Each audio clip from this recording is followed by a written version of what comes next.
We are excited to welcome you to the annual San Diego Business Journal Economic Trends event.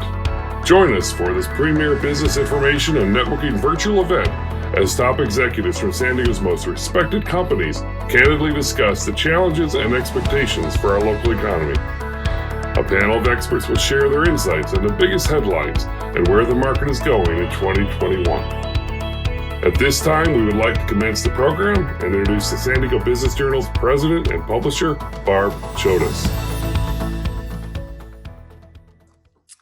Hi, everyone.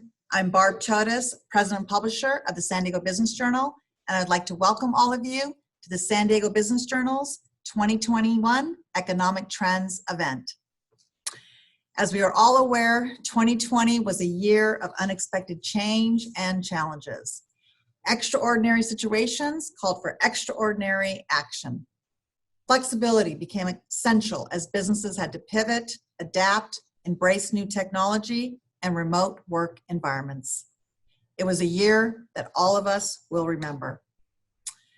As we start the new year and reflect on our local economy, we are honored to present a panel of experts who will share their insight, ideas, and trends with the goal to help all of us build and support our community of business.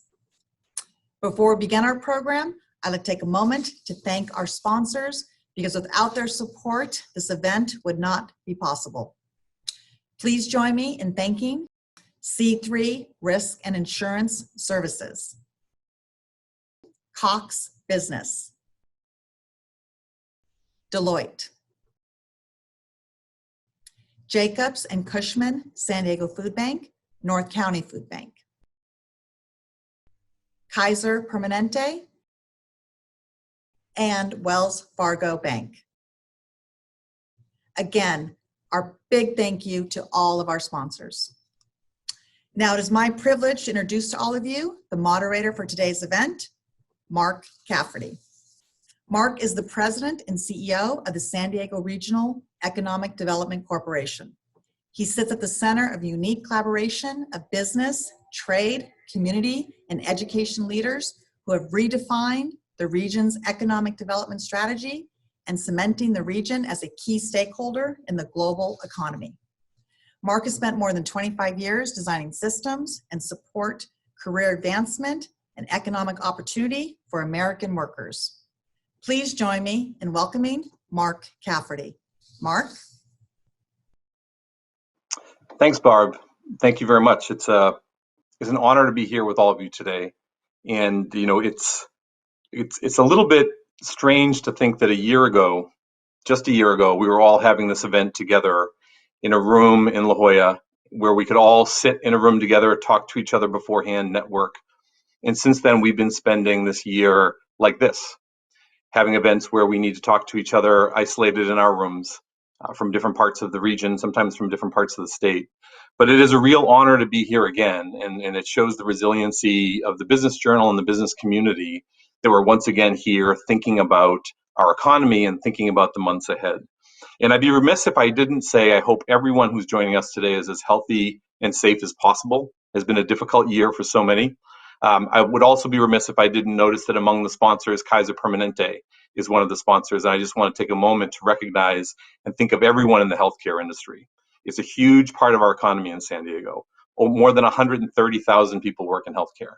Under any normal circumstance, we'd think of it as a critical part of our economy. And right now, we think of it as a critical part of our lives. So I really want to thank all the healthcare workers, the first responders, and everyone who has helped to make this year as strong as it could possibly be for all of us. And again, honored to be here today to talk about San Diego and to talk about the future. And hopefully, as Barb said, a year ahead of us that will start to move us in a direction that we hope looks less like 2020 and more like a future and the horizon that we all are hoping that we can continue to strive for.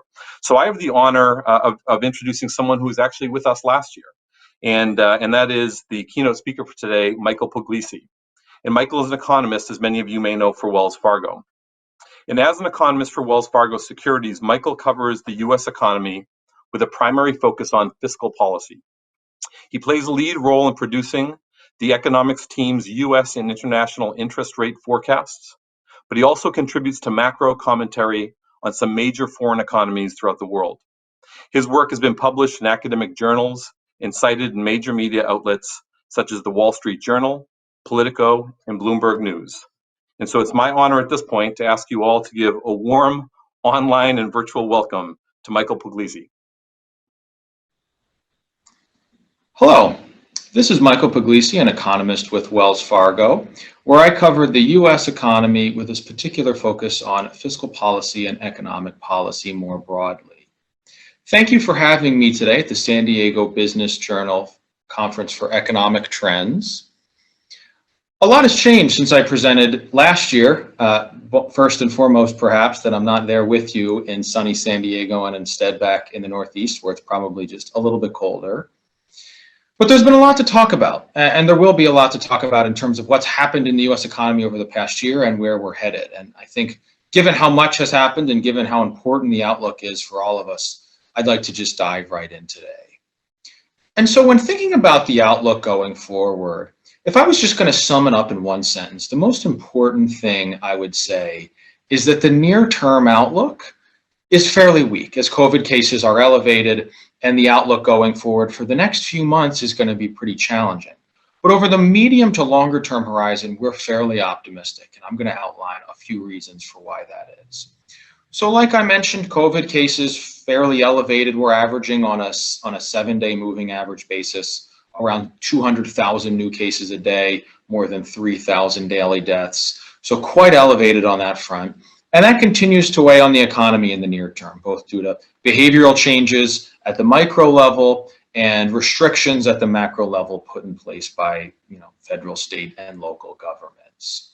And so when you look at our GDP outlook, as you can see on this slide, we're looking for flattish growth in the first quarter of 2021, maybe even a little bit negative, in line with the negative jobs print that you saw in December, and in line with our expectation that you're going to see fairly weak economic growth and economic data more broadly through the first few months of the year.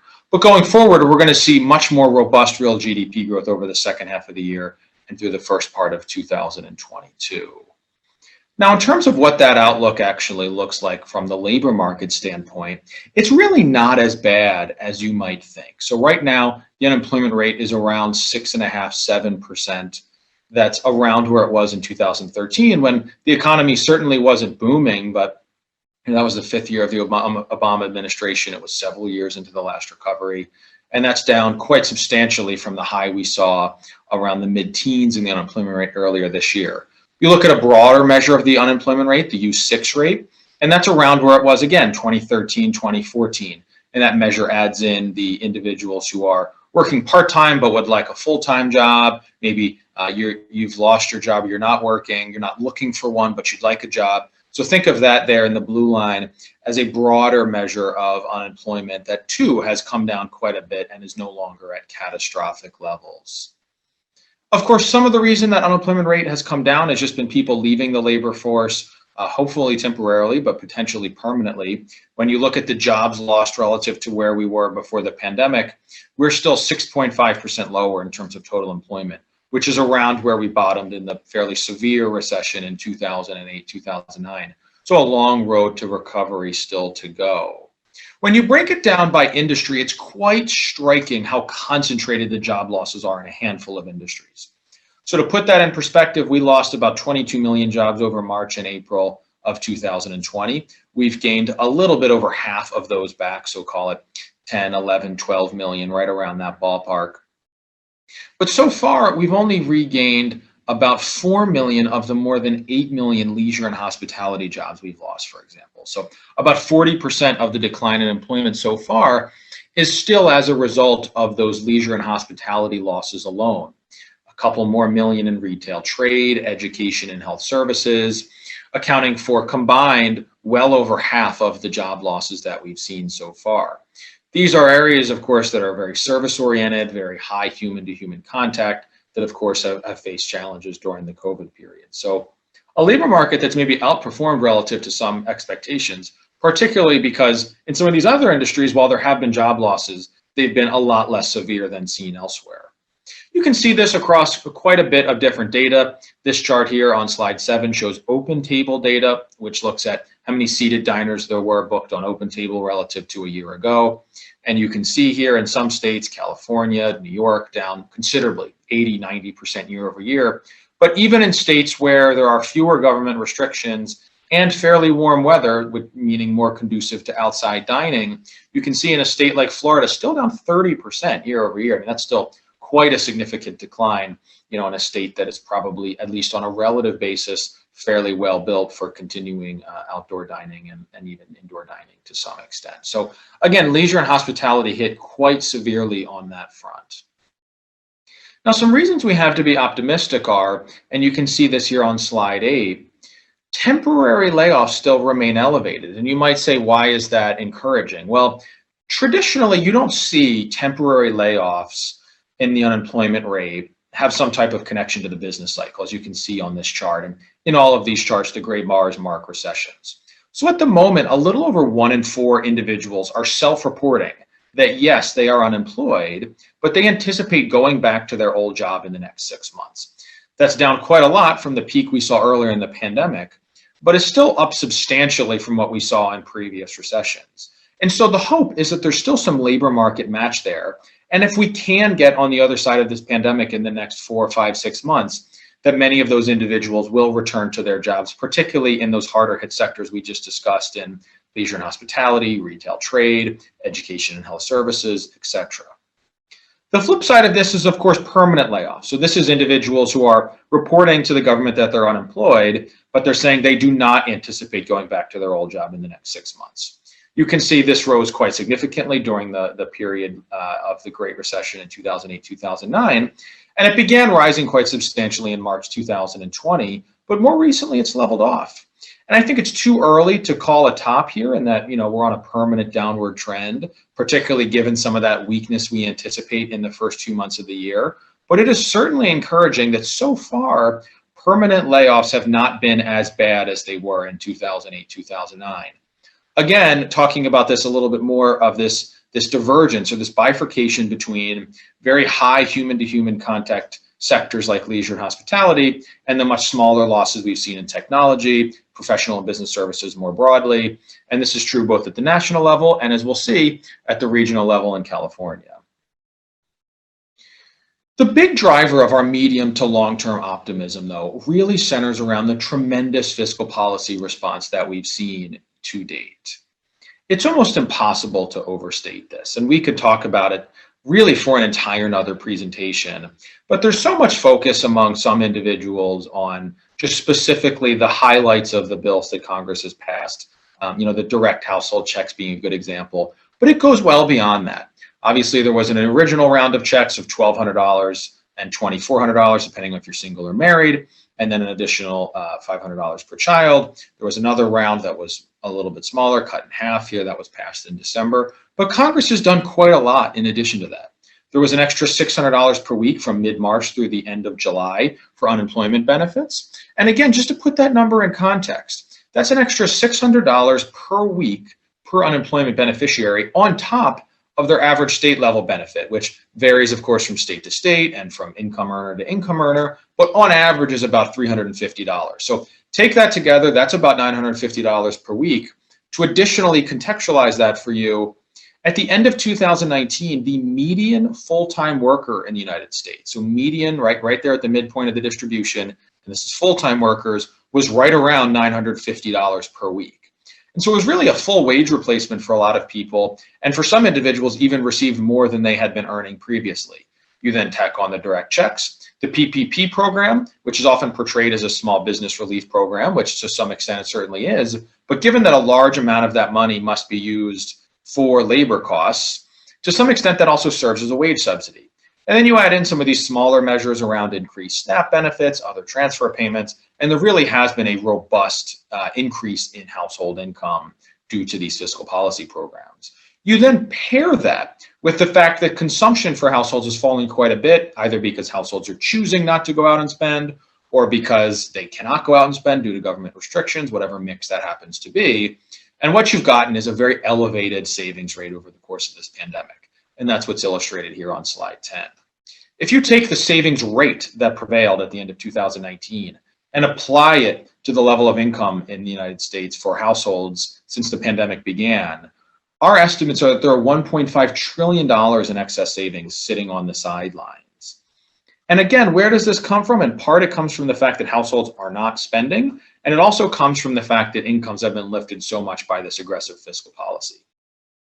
If I was going to just use one chart in this presentation, it would be slide 11.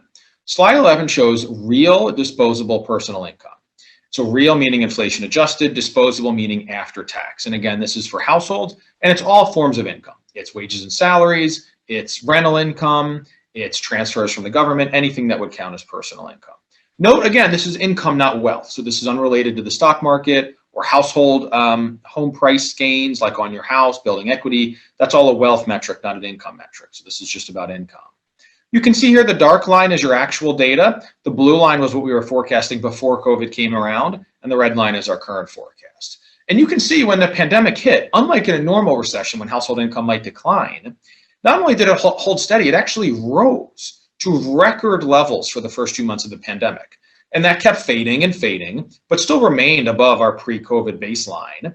And now we once again expect it to spike due to what happened at the end of 2020 with the COVID relief deal that was passed in December. Critically, our forecast assumes no additional fiscal stimulus at this point in time. So we do have it dipping a little bit below our old forecast as the current fiscal stimulus fades later in the year. But one, if another deal gets passed, that may not be changed. And again, remember that households have been saving a lot of this income. And so that's kind of what we're relying on to fuel consumption later this year. Again, these are aggregate numbers. You certainly could have a situation where individual results may vary. You know, it's not to say that there haven't been gaps in these plans or way to improve them. You know, they have been far from perfect. But I think it's the number one thing I've noticed clients and you know, other conference participants. After speaking with them, I've noticed they tend to underestimate how much has been done on the fiscal policy front. Again, just to provide one last interesting data point, I've already talked about the extra $600 per week that was done through the end of July. There was another $300 done for a little while. There was then kind of a gap, and now we're back to an extra $300 per week. During the Great Recession, the extra amount added to unemployment benefits, $25. So we're talking about a huge magnitude difference on that front. And that's to say nothing of the millions of people who became newly eligible for unemployment benefits under the CARES Act passed in spring of last year, like gig workers, independent contractors, and others who would not traditionally be eligible for unemployment benefits.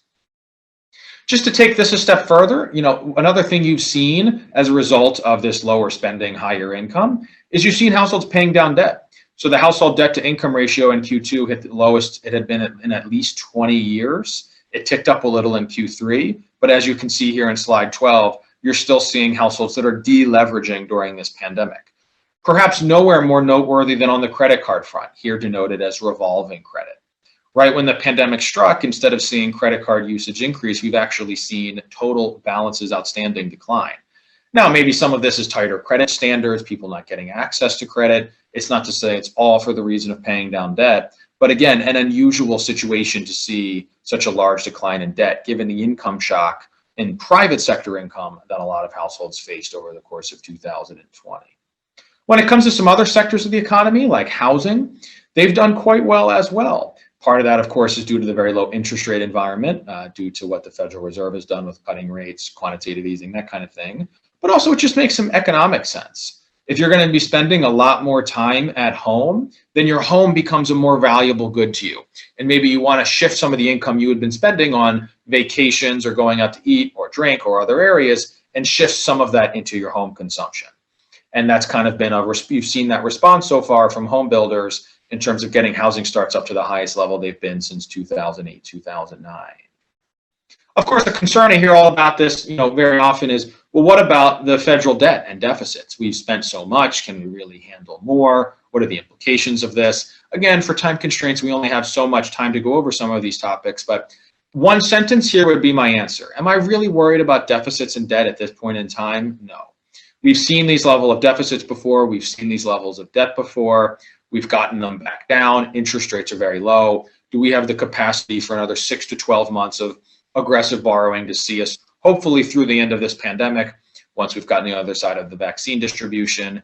I think the answer is yes, we do have that capacity. Longer term, though, we cannot continue to borrow at these levels, at least in my view. Slide 15 just kind of shows you the record budget deficits that we ran in 2020.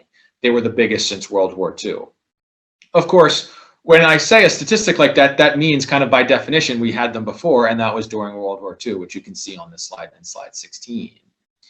This takes the deficit in the 1930s and 1940s and compares them to where they were today. And you can see those dark bars, which were the World War II deficits, they peaked at 25–30% of GDP, really quite elevated, not just compared to the recent history, but even compared to the record deficits we saw last year and what we're projecting, for this year. So pretty robust deficits during that period, and we did not see the collapse of civilization or turning into Weimar Republic Germany or something like that. Not to say it was costless or that there weren't economic challenges from it, but we have run really big deficits, even bigger than we're running right now, in response to a different serious national emergency. And in fact, as we can see on this slide, debt held by the public as a share of GDP at the end of 2020 was almost exactly what it was around the World War II peak of about 100% of GDP.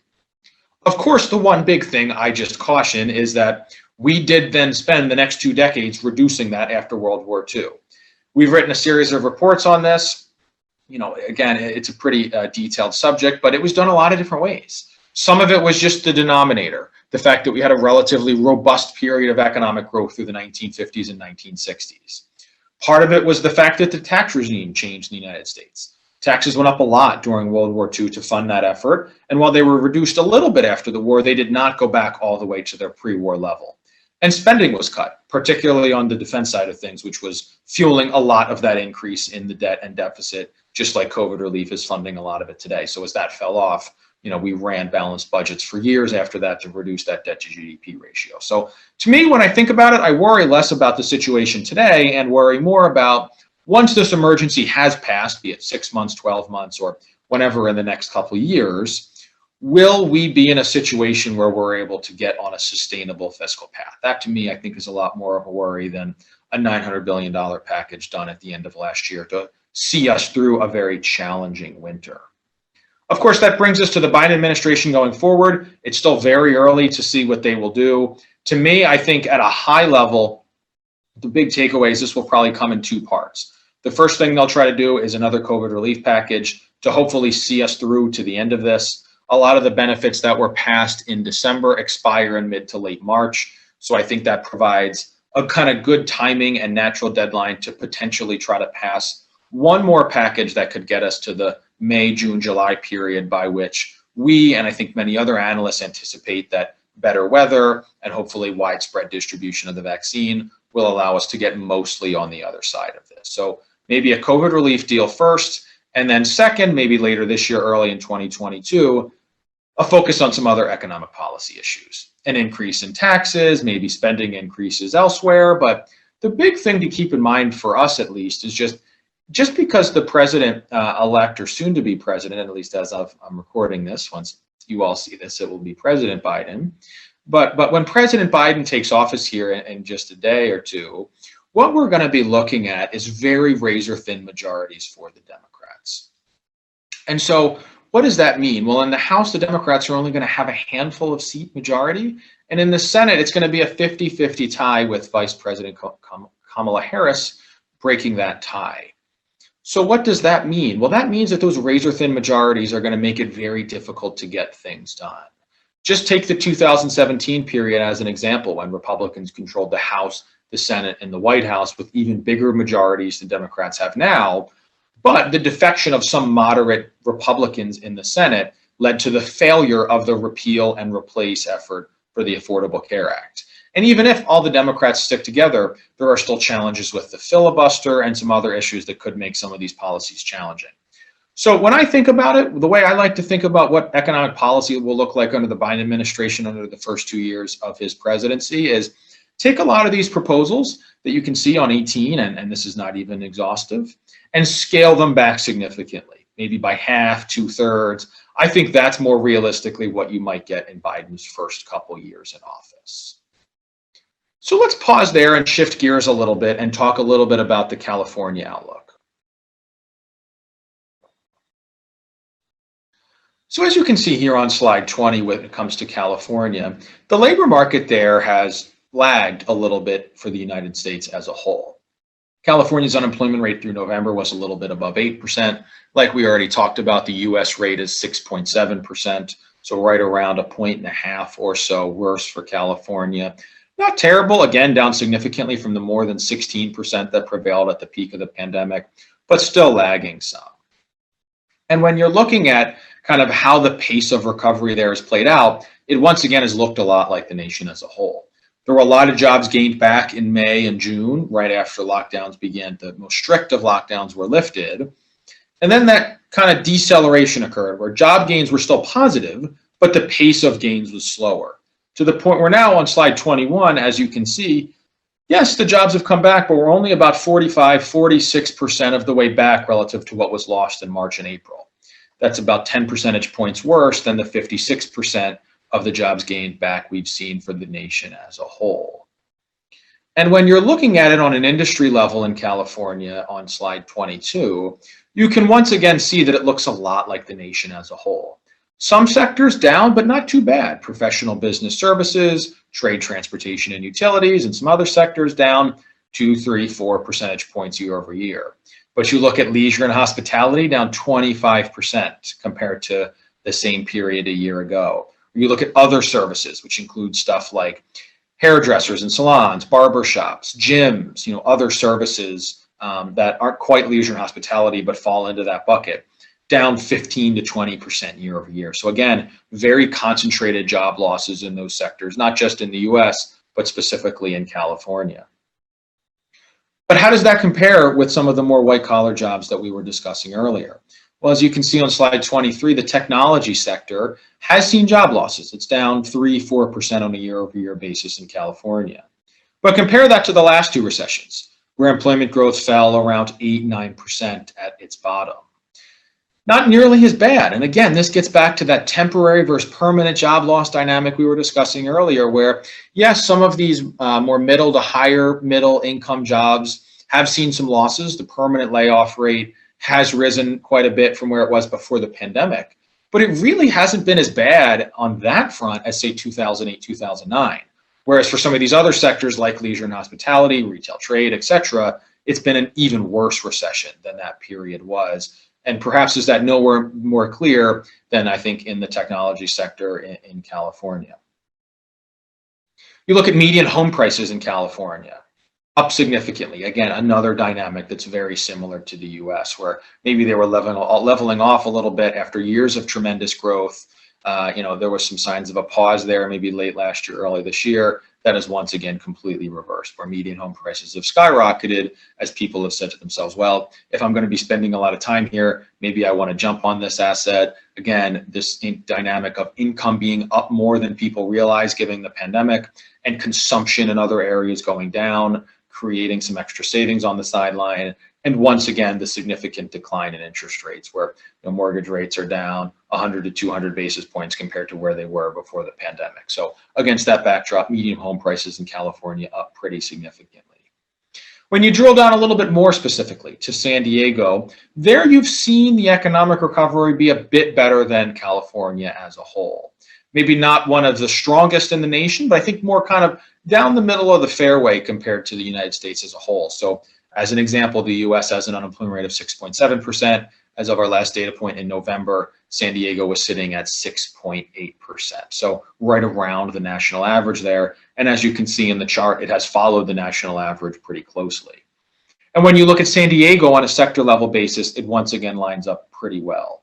The government sector, which is a leading employer in San Diego, is seeing job growth that's down year over year, right around where the total city is, so call that maybe 5-6%, something like that. Federal holding up better than state and local, which have been hard hit, particularly on the education front.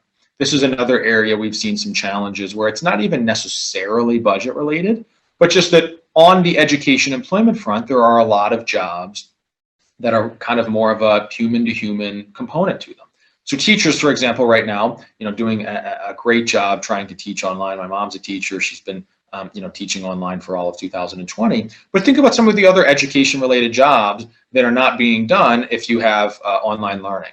cafeteria workers, school bus drivers, crossing guards, and countless other individuals that are more involved with the in-person instruction aspect to it. So you've seen some cuts on the education front there. That's certainly weighing a little bit on the government front.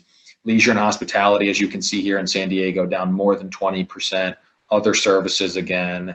So California and San Diego, I think, a good reflection of what the U.S. economy is looking like right now, which is there have been job losses across the board, but they've been significantly worse in the hard-hit service sector, kind of close contact type industries. Those areas have been buoyed by fiscal stimulus that has been robust, although lumpy, where at times the U.S. fiscal response has been as generous, if not more generous than other countries, while at times it has been less generous, given just how lumpy some of the support has been. But through the noise, holding up well, I think better than a lot of people expected. And our hope is that, yes, the next few months will be challenging given the cold weather in most places in the United States, given still elevated COVID cases, given that we have not begun to feel the effect of the vaccine distribution yet. But our hope is that the economy will come roaring back later this year if two things happen. One, do we have COVID under control, which we hope we will, given the combination of vaccine distribution and naturally acquired immunity to COVID from individuals who've had it. And then two, will people have the money to get out and spend once they do have confidence on the COVID front? And while on the micro level, unfortunately, we don't think every individual will have that, of course, at the macro level, given the levels of fiscal and monetary support, we are fairly encouraged. We do see signs that there's a pretty healthy amount of savings on the sideline, and we think that that will start to get to work later this year in early 2022.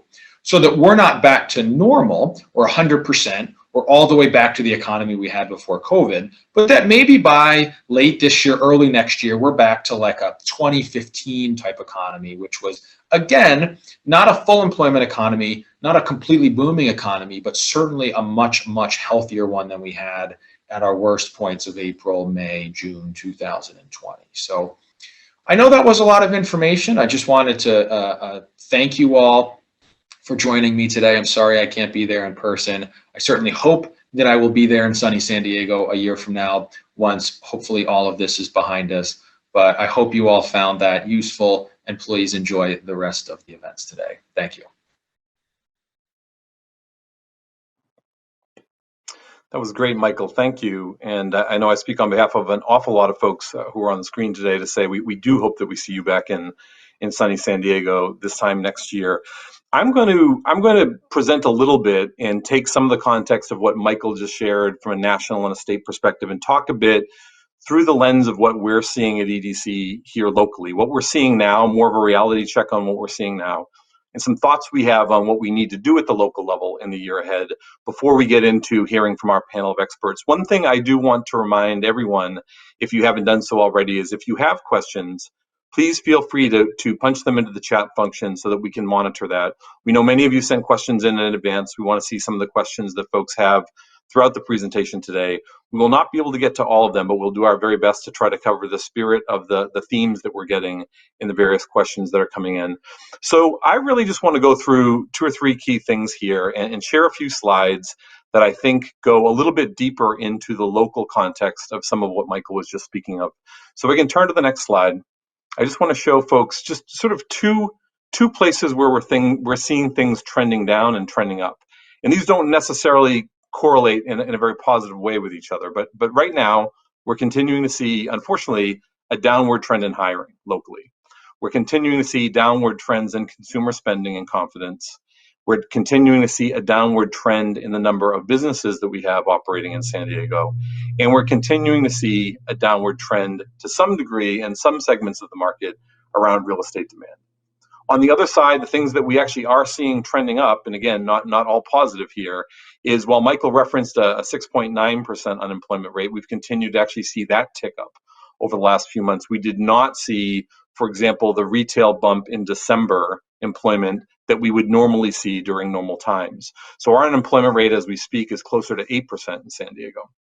We're continuing to see home prices trending up. So in the midst of all of this, the home prices in San Diego continue to be significantly higher than where many of us would have thought to see them through the pandemic.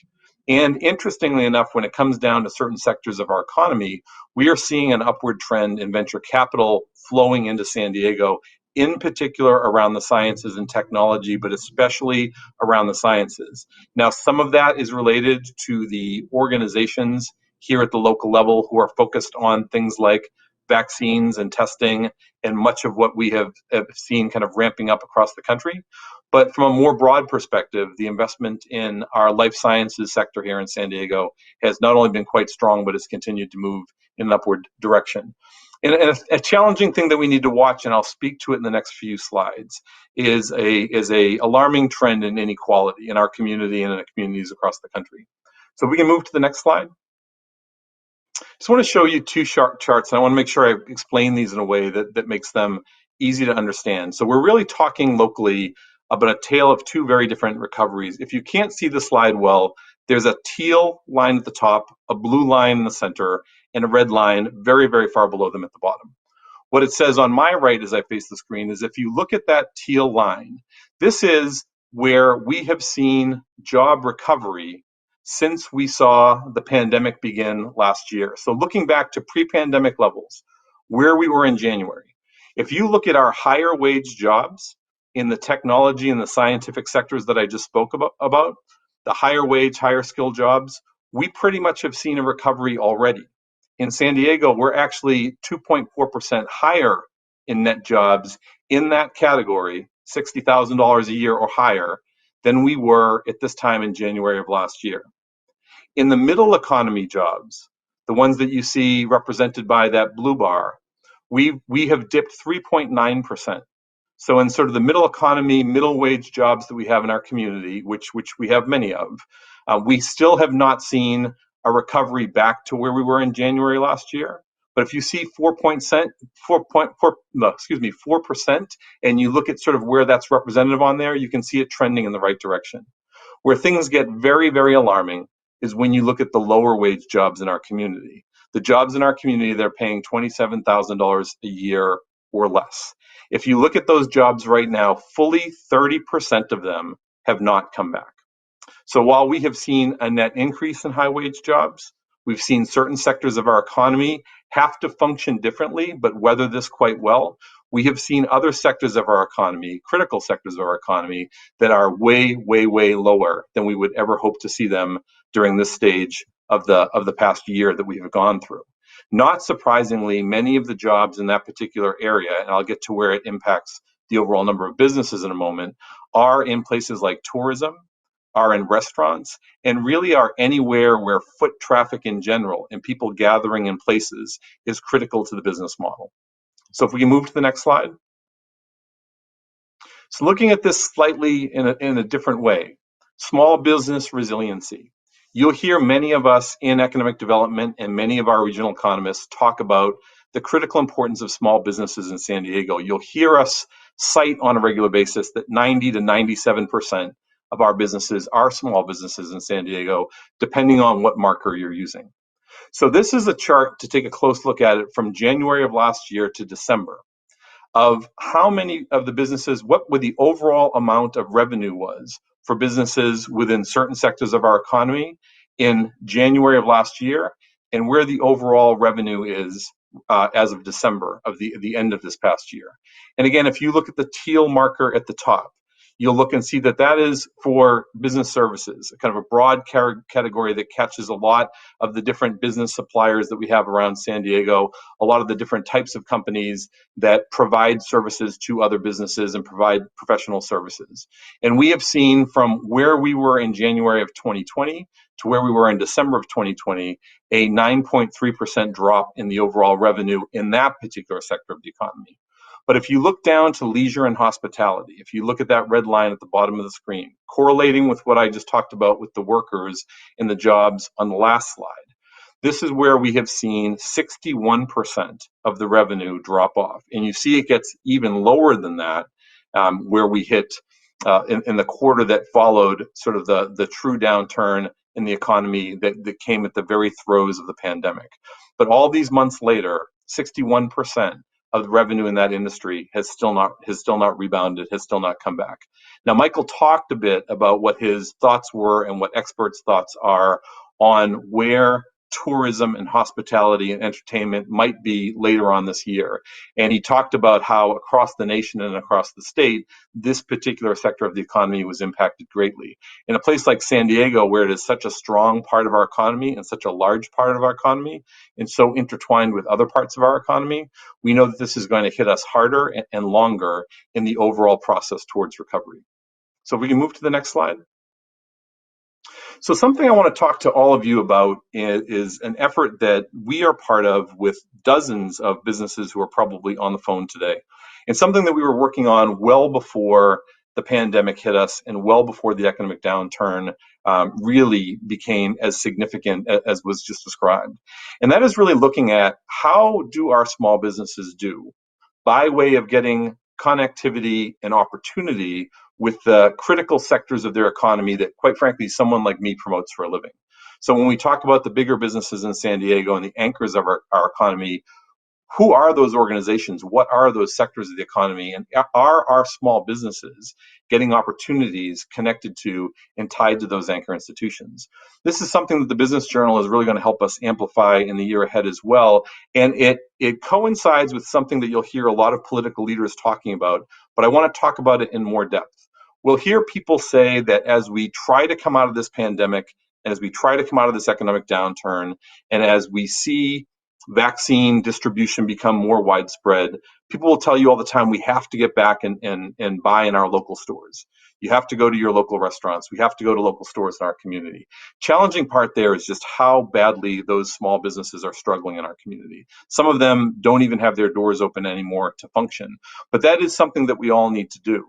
The thing I would say to the bigger employers who are on the phone today, and to the bigger institutions that are on the phone today and are listening in, is it's not just going out in our neighborhoods, each of us individually, and spending money at the local stores.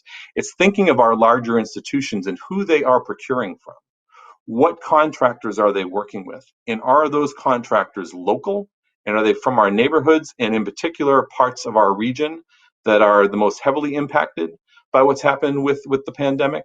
And that's something that we really want to take a focus on in the weeks and the months ahead, and begin to build some strategies on that over long term, we can really see measured growth in the ways that our small businesses get opportunity, and from that opportunity comes revenue and jobs. So if I can go to the next slide. Oftentimes people will speak about anchor institutions as two things: our hospitals, our major healthcare providers, and our universities. And the thought behind that is they are anchors because they don't leave the region. These are places that employ a lot of people, they draw a lot of money in, and they usually expand within the local footprint of where they are. So think of your Scripps, Sharp, Kaiser, and other major hospital groups in the University of California, San Diego, SDSU, Cal State San Marcos, National University, USD, Point Loma Nazarene, and so on. So if you look at our universities and you look at our hospitals in this region, and then you start to think of other key anchors that we have in the economy as well. Our major utility like SDG&E, who actually has been focusing in on tracking these types of efforts for a long time. Or you look at the fact that we have a larger military installation in San Diego's economy than anywhere else in the US. And you see that not only do we have the hospitals and the universities to build a strong anchor institution strategy, but we also have some unique anchors as well. And so we went through and we looked at just 8 local anchors in San Diego's economy, and just in tracking what their procurement spending looks like, annually, it's almost $8 billion. But if you then break that down to how much of that is going to small businesses, how much of it is going to women-owned businesses, how much of it is going to minority-owned businesses, veteran-owned businesses, and so on, you begin to see that the numbers are very, very small.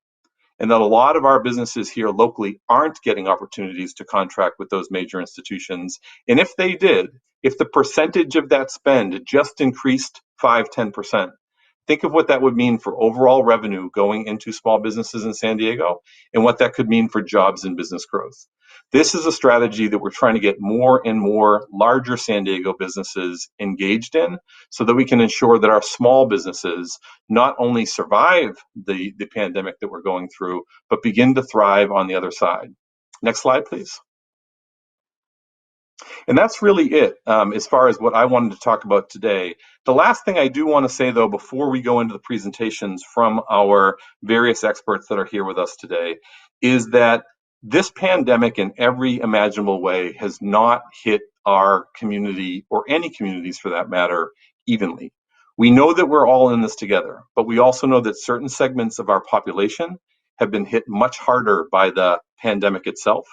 We just know that by looking at the numbers of hospitalizations, where those hospitalizations are coming from, and quite frankly, how difficult this pandemic has been on our Latino and African American community.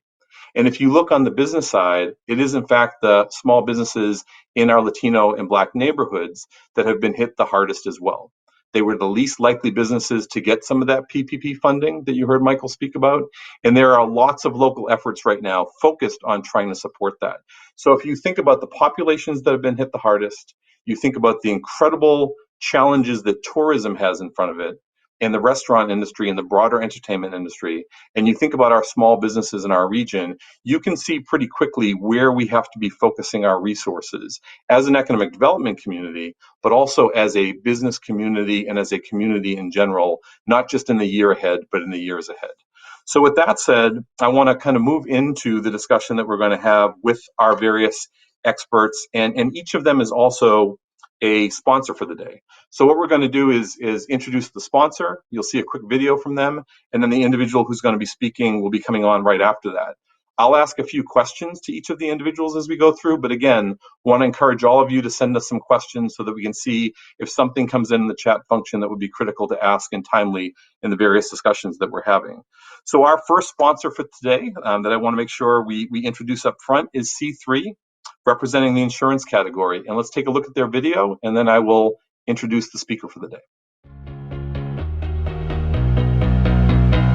If you're bored with where you're at, you want a great environment with people who are fun to work with, who are very supportive, this is the place to be.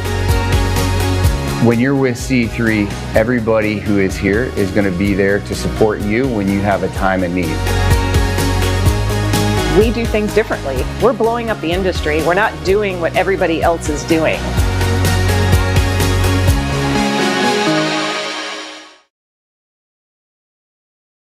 Thank you. And so please help me again with a virtual welcome for our first panelist today, and that's Jamie Reed, Chairman of the Board at C3 and Managing Director of Transportation Division. He leads the sales efforts and serves select mature business clients that need sophisticated financial strategies to prevent unexpected loss. His background in risk engineering, underwriting, claims management, and actuary services provides unique insight he leverages to advocate on behalf of clients. Collateral negotiation and swift resolution to difficult claims are areas of expertise of Jamie's. And with that said, please help me welcome Jamie Reed. Thank you, Mark. Your topic, as well as what Michael presented, is highly relevant to what's going to happen with insurance in the coming years as well, because the cost of insurance has a relationship to financial markets. And it's a basic philosophy of the law of supply and demand. So as the financial markets are doing well, the surplus out of that flows money into the insurance marketplace, and that creates a good amount of supply, and thus there's a competitive environment. With that, we tend to see pricing soften or go down. Now, this is generally speaking. So as we look to emerge out of this pandemic, if the markets stay strong and hold steady, you could, generally speaking, anticipate the same conditions. But if things become less certain, or there's recessive characteristics, then that does have an impact on the commercial insurance marketplace, because the supply will then retract. And with that, there'll be less competition and pricing in general goes up. So let's speak about a couple of the specific policy types, however, that have different dynamics going on beyond the just general marketplace. If we can move to the next slide, please. The commercial auto market, you may have experienced over the past couple of years, is a place that we've seen rates increasing. And that's primarily because we're all carrying little devices in our hands that are speaking to us throughout that drive. And we're experiencing over the past year 15% less commercial miles on the road, while at the same time there was 13% more fatalities. And so what's happening in this space is something called nuclear verdicts. And I think back to the first one I ever heard of.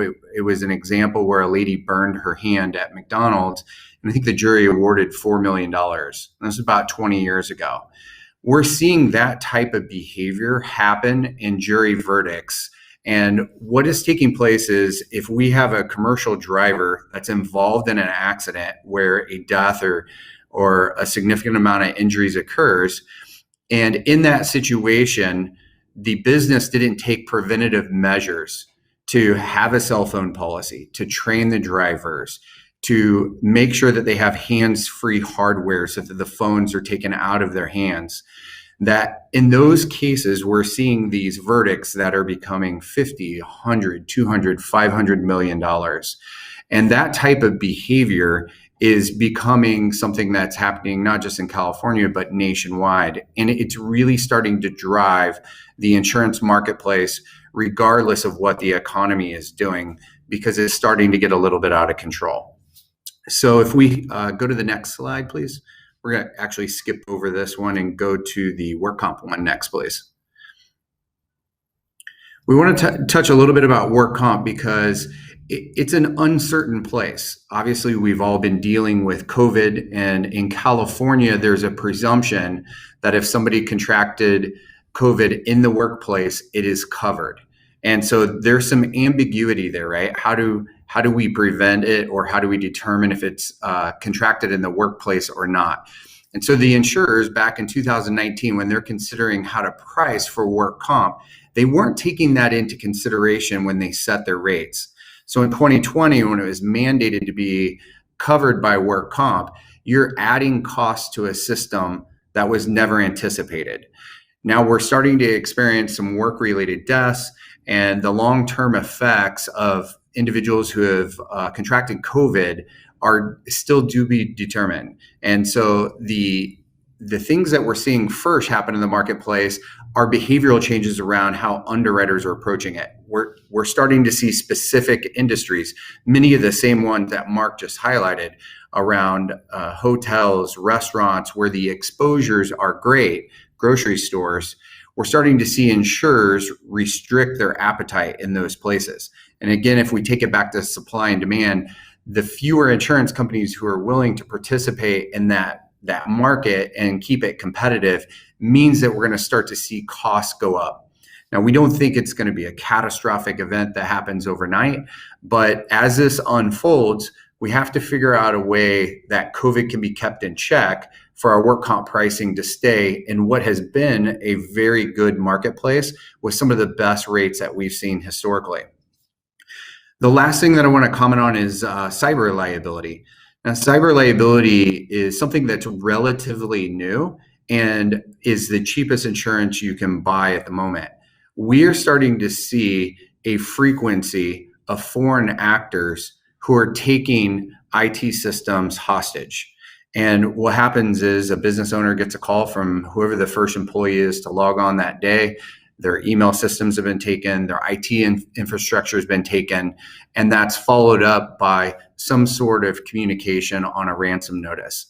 What happens is if you don't have insurance, they're giving you a demand of $1 to $2 million. Frequently, you're asked to meet them on the dark web and exchange currency through some untraceable means, Bitcoin or etc. It's a difficult position to be in because none of us are experienced at how to handle a situation like that.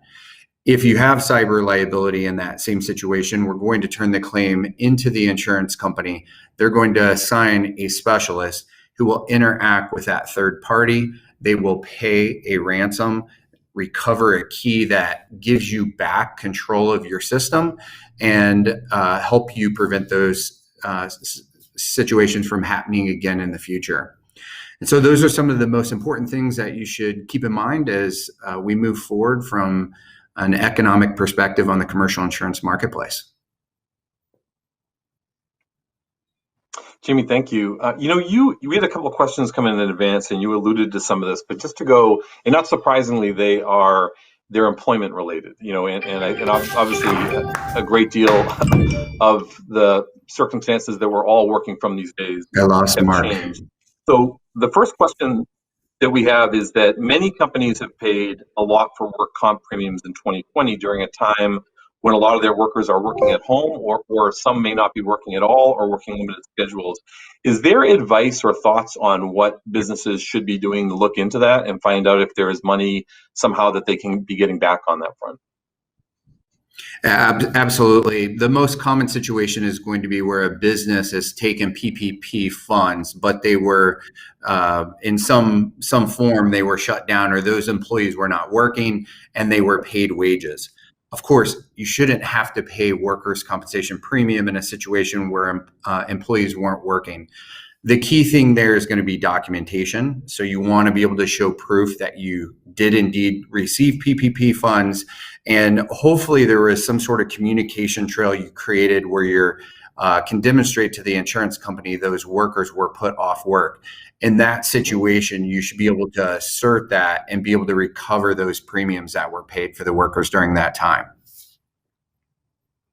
In similar fashion, and I think you spoke to this as well, but looking at sort of the spirit of these questions that came in, there's just, I think when we think of the businesses that we work with every day at EDC, people think very critically about wanting to support their workers, and they know what families are going through right now and everything. But they also, as small businesses and medium-sized businesses and struggling businesses, also need to make sure that if somebody is out for reasons that aren't work-related, that they're really making sure that they're sort of covered on that front. So again, is there sort of advice for companies on how they should be going about ensuring that if an employee is sick and possibly does have COVID, but it's not work related, is there advice on what people should be doing to really make sure that they are, as securely structured as they can be for that situation? Yeah, absolutely. This is really around an investigation. So it kind of sounds harsh to say it in that situation, but that is what it is. And there are ways to establish a nurse triage line where when your employee calls in, you connect them. It's the same way that many employers report their work comp claims. And we need thorough investigation to understand anyone in their family who may have already contracted COVID, any of their friends, how they're socially spending their time outside of work.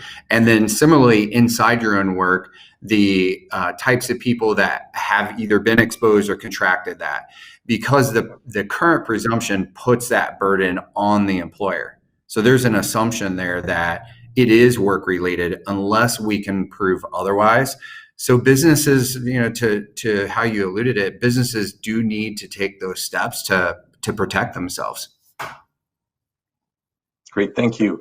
Well, I know there may be some more questions for you, so thank you so much for sponsoring and speaking today on a series of topics that are so critical to all of our businesses, that really cover all businesses across the region. We're going to move on at this point to our next panelist and our next sponsor. And at this point in time, want to introduce our next sponsor as Cox and turn to the video that they have provided as well. To the IT professionals, enabling companies across the country to work from home and making business as usual out of unusual circumstances. This new way of working doesn't work without you. Your company is counting on you, and you can count on Cox Business Cloud Solutions. So keep collaborating, keep adapting. We'll keep your data safe and accessible through it all.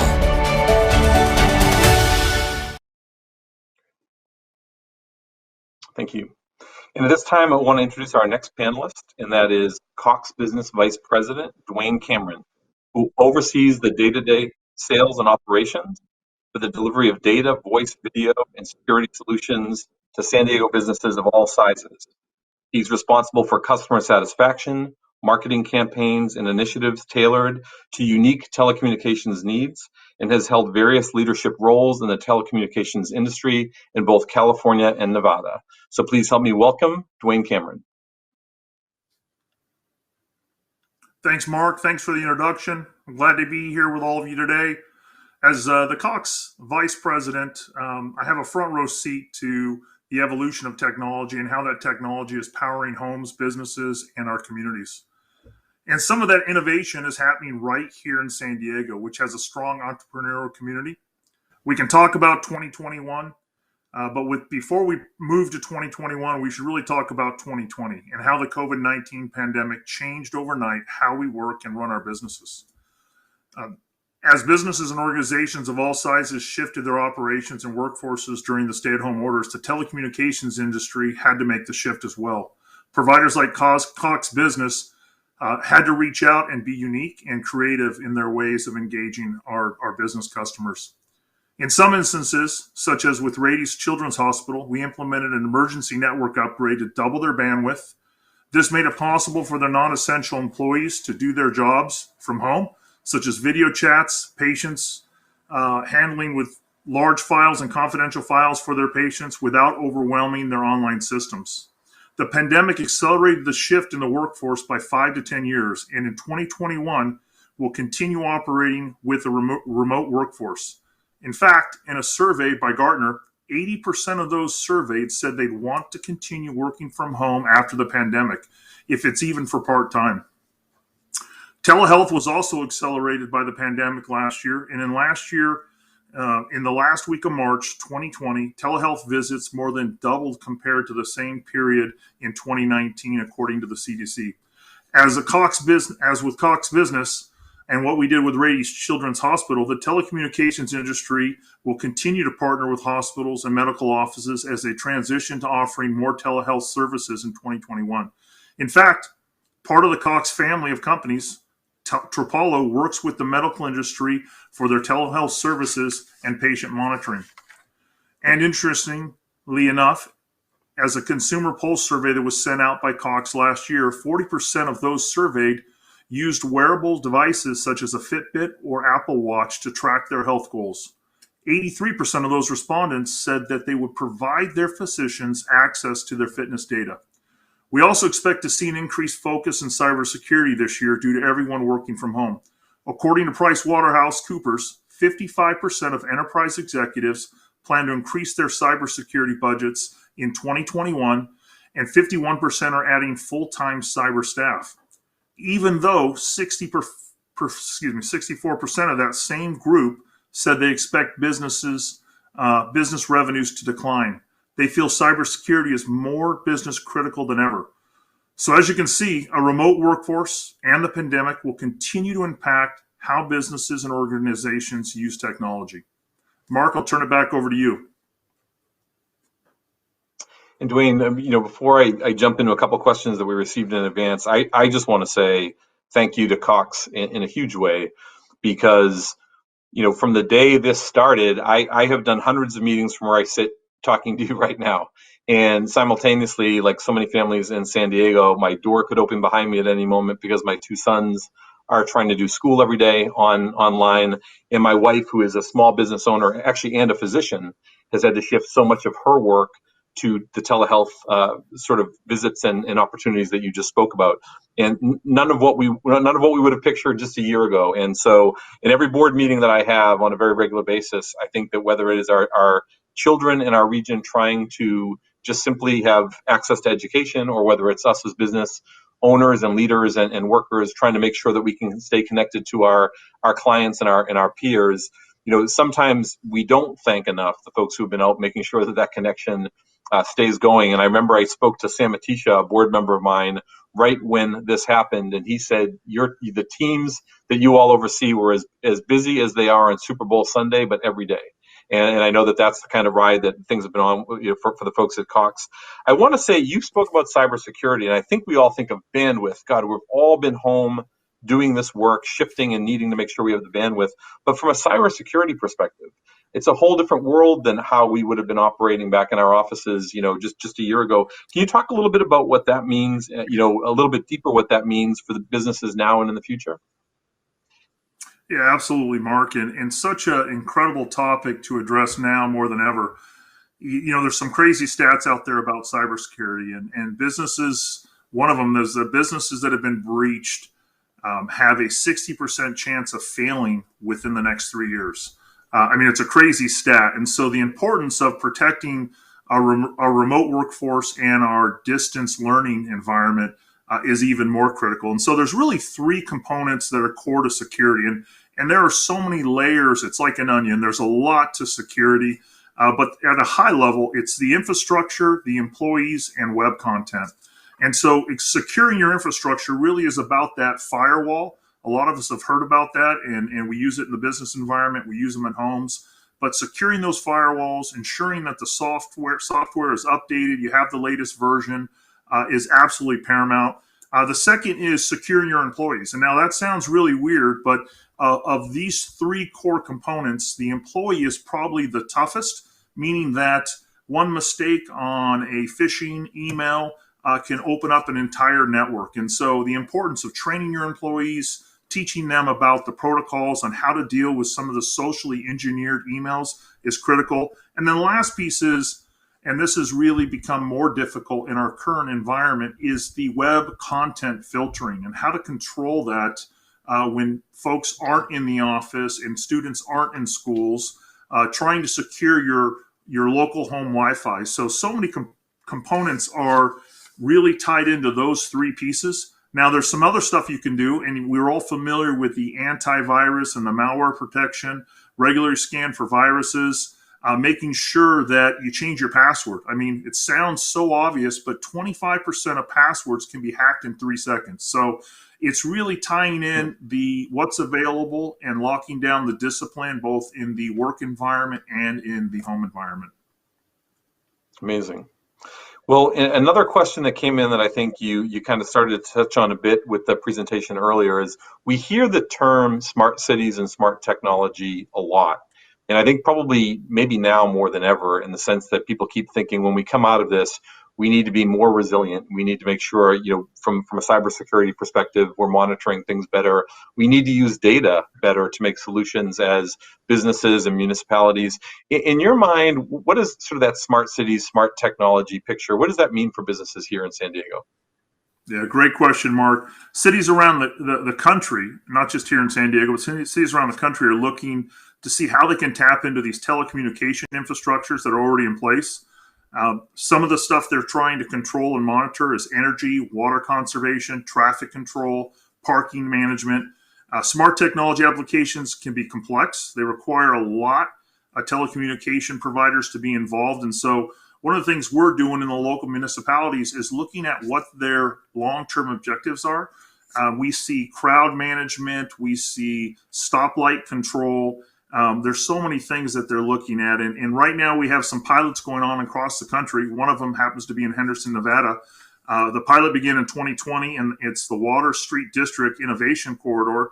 And they're using smart water meters to control and conserve, especially in their environment, as well as crowd counting and vehicle detection. So we see police forces looking to use it. The smart city infrastructure solutions really can conserve these precious materials and create innovation in communities that haven't had it before. The other thing about smart cities that's interesting, and it's really tied more into the pandemic and what we've been going through the last year, is really looking at municipalities to service the underserved and making sure that they've got connectivity. So we're working with a lot of the cities. Right now, we're working with the city of San Diego to help provide connectivity to the underserved in areas where it just makes sense, like schools and libraries and parks.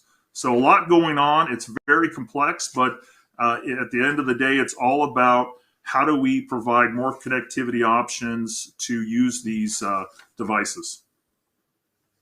Dwayne, thank you. We need to move on to our next speaker, but again, thank your team for all of us for the ongoing connectivity and for the work that you all do with schools all the time, but especially during this difficult time. Truly, truly thank you. Thanks, Mark. Appreciate it. Our next presenter is, and our next sponsor is actually Deloitte. So let's take a look at the video from Deloitte, and then I will tell you who is here to speak with us today.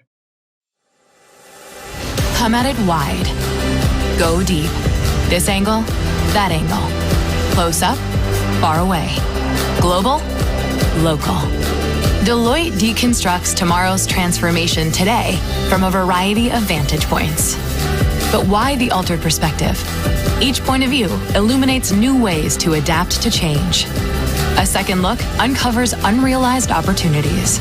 It's a unique approach that enables us to identify what others might miss in order to help clients with their toughest challenges. We look deeper into strategic, enterprise-wide initiatives from here, leverage tax, audit, and assurance insights over there, and disrupt the status quo through tech and innovation like blockchain here, AI there, and smart cities everywhere. From the biggest picture to the smallest details, Deloitte brings our ever-changing perspective to every opportunity. But let's be clear, we don't just take this perspective. We carve one out and make it our own to create an impact that matters.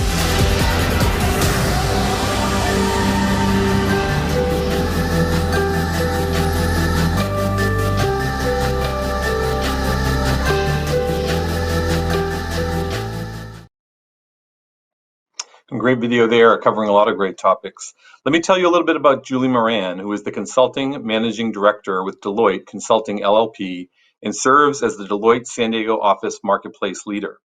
In this role, Julie helps to drive client and business growth, brings strategic insight, and facilitates complex transformations for clients by leading cross-functional teams and solutions, and further enhances Deloitte's strategic positioning within the San Diego market. In addition to spearheading the San Diego marketplace, Julie maintains her client services responsibilities as a lead client service partner. She's responsible for the overall relationships for a select number of Deloitte's strategic life science clients in the Western region. Additionally, Julie serves on the board of directors for the American Heart Association San Diego and the executive leadership team for AHA Go Red for Women campaign. So please help me welcome Julie Moran.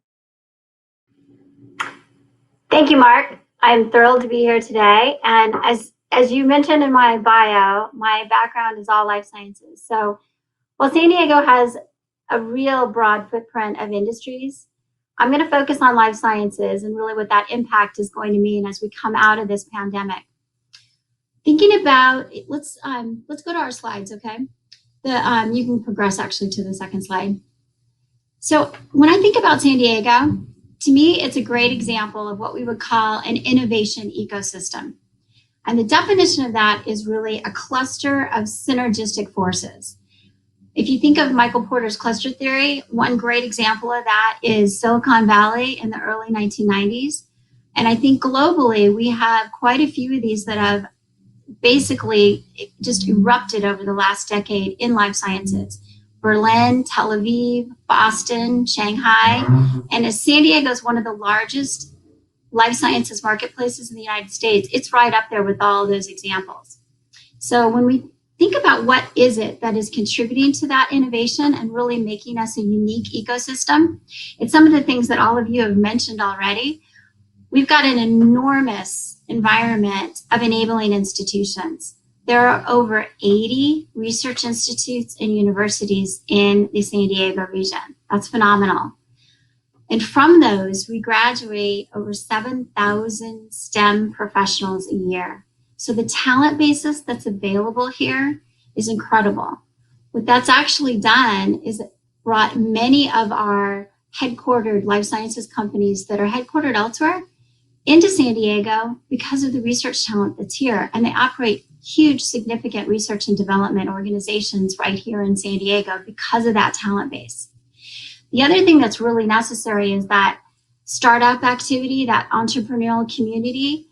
And what we have here is very unique. Thinking of the last few years, we probably have almost $3 billion annually in terms of investment from venture capital in these startups in the industry. And that's pretty phenomenal. But what's even more phenomenal about that is we don't see a downturn in that right now, even with the pandemic. So we've really seen an even, and if not increased investment in venture capital. Mark mentioned that also. The government policies, I think San Diego as a city has really done a lot to help establish these incubators. We've had a significant number of incentives to bring them and keep them here. So all of those things really are bringing what we bring together as an ecosystem. I think Mark mentioned there's over 130,000 healthcare jobs. Now, looking at just the life sciences part of that, it's over 50,000 of them, which means we're contributing significantly to the real estate market for both residential and commercial. The lab space and product development space that's involved in all of that is significant, and we haven't seen a downturn on that side yet either. So even when we've had some of our life sciences companies really grow and expand, and they've needed to source labor elsewhere, and maybe in a more economically basis, we've definitely seen them keep these higher value, high impact jobs here. So even if they put up a shared services site offshore or in another area of the country, the actual headcount in San Diego from those companies has not decreased, and in many times it's enabled them to actually increase their headcount here. I've also seen so many instances when our serial entrepreneurs have a successful commercial event and they get acquired by somebody, they turn right back around and reinvest in another company or start up another one. So we have an ecosystem here that keeps our executives, that keeps those serial entrepreneurs, and they're continuing to reinvest. We're really resilient from that perspective. So let's go to the next slide. Deloitte's really been thinking about what's the future of health.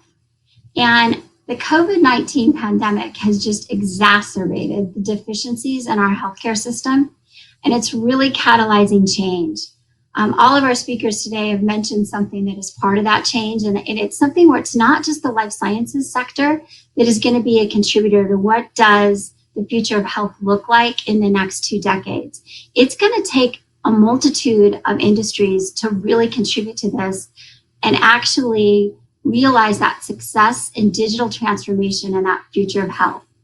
So if we think about curative therapies, we're going to have to change our perspective of what does a cure mean. Some of the things that our biotech clients are doing in terms of immunotherapy, I might be a cancer patient, but I might be able to keep those numbers down with these very unique immunotherapies. I can be considered cured. And that's a very different business model from something that we've thought of in the past with pharmaceuticals. Personalized medicine is absolutely front and center to San Diego. If we think about really diagnosis of a particular patient, we need that genotypical, phenotypical data merged with the clinical data to come up with a very specific individualized cocktail and treatment protocol. And that's now possible. When we think of digital therapies, we can now use different wearables and other wellness techniques and interactions with the customer to really change their behavior and actually impact their health, which gets us to the last area that we see in the next 2 decades. We're going to actually be treating a patient differently, where I'm not treating disease, but I'm very focused on prevention, intervention, and wellness. So that patient and that consumer is really going to become the nucleus of healthcare over the next couple of decades. We're going to need AI, robotics, 3D printing. All of that will become kind of course where we really have personalized medicine enabled. I know one thing that we've all mentioned too is that equality in healthcare. And this technology is going to enable us to bring equality of healthcare delivery to markets that have been underserved. I think we can all use this experience with COVID-19 as a catalyst for change and really make an impact in that health equality. So Mark, thank you. I'm happy to have shared our thoughts in terms of where we see San Diego really contributing to this future of health. Yeah, it is. The life sciences are such a vibrant part of our economy. Not surprising to you, spend a great deal of my time talking about that segment of our economy to people around the world, especially in years that are unlike 2020, where we're actually traveling around the world and really trying to make sure people know and understand what's special about San Diego's economy. And that's kind of what I want to ask you about. Interestingly enough, is you talked about the 50,000 plus jobs in the life sciences. Those are very, very well-paying jobs, and they have a multiplier effect where each one of those jobs is likely to create as many as 2 in our economy. So in addition to that, just that multiplier effect is stronger than we see in almost any other industry, and they are the individuals who are much more likely, as you said, to not only reinvest in another business, but start another business. So, from your perspective, there are biotech hubs around the country and around the world. Any additional thoughts on what you think makes San Diego unique or positions us differently? I think it goes back to that ecosystem. When we think about the research institutes, universities, and the healthcare providers that we really have here, when I always love the quote, success brings opportunity. And what that really has done is created an environment where there are very strong relationships between the commercial organizations and companies that operate here in the life sciences sector and those research institutes, universities, and healthcare providers. That really creates different relationships, and it's fostering innovation. I think we also become, what we hope is we can contribute back to the economy more quickly as we come out of this. That medical community has been a great consumer of hospitality and travel in San Diego, with the symposiums and medical conferences, just even healthcare as a tourism event.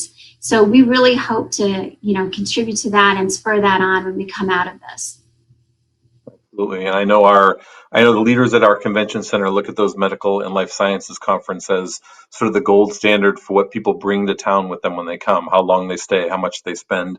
So just one last question. And again, I think you alluded to it as you really sort of broke down the different elements of where healthcare and science is going, but growth areas for San Diego. Are there particular areas that you think, it's hard right now for any of us to predict growth, but if there was areas that you think are positioned well to grow in San Diego, any additional thoughts on that?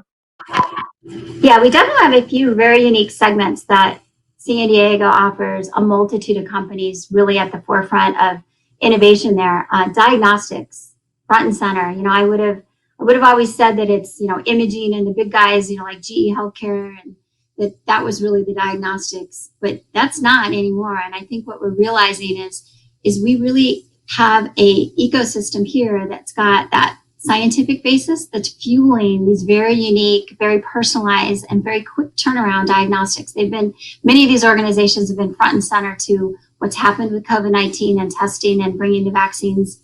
Personalized medicine, and this is where I think another area, it's not just life sciences, it's our high tech, it's just the bandwidth that we need to be able to do this and work virtually, so Cox and everybody's part of this, the telemedicine, some of the interoperability between both the payers, the healthcare system, and then that individual patient. And we get into consumer products there and wearables. So I think that's, we've got nutrition and food science. We really check all the boxes in terms of some of the really interesting industries that are contribute to that. And I think they've got great potential in terms of growth.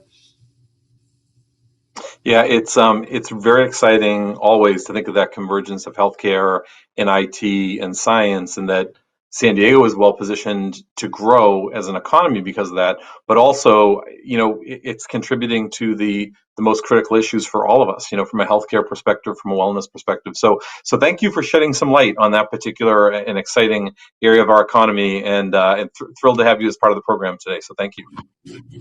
Thank you. So at this point, I want to introduce our nonprofit and philanthropic partner, and that is the Jacobs Cushman San Diego Food Bank, North County Food Bank, representing the nonprofit category. And we're going to go to their video in a moment, and I look really forward to introducing our next speaker.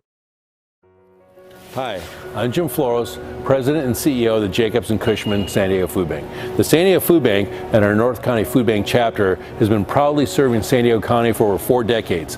Not only are we the leading hunger organization serving the community, but state officials consider us one of the top 2 food banks in the state.